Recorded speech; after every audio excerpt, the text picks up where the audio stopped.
Hey everyone, so how to fix muscle imbalances. So if you're somebody, for example, let's say you have very big traps here and you notice that they always activate, they're a lot bigger than the rest of your shoulder, and they just stick out in your physique, in your body.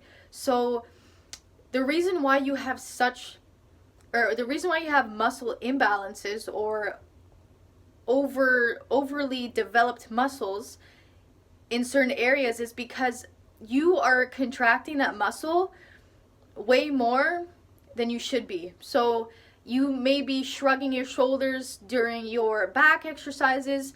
You may be shrugging when you're doing your shoulder exercises. And just maybe even when you're doing bicep curls, you might be shrugging. So if you have overactive traps, it's because either your traps are weak and you can't control them, you can't inhibit them from working while you are trying to work other muscles, or two, you actually contract them when you're doing your other exercises, your other muscle groups. So in order to fix this, you need to find out what the problem is most of the time it's weakness.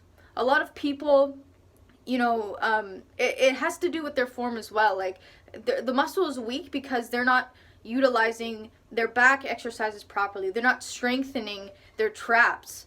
And if you're somebody that avoids training your traps because they're already developed, they're already big, that's a big mistake, because the reason why they're so active is because you don't know how to turn them off. You don't know how to shut them off when you're trying to train other muscles like your back, like your lats, like your biceps, like your triceps.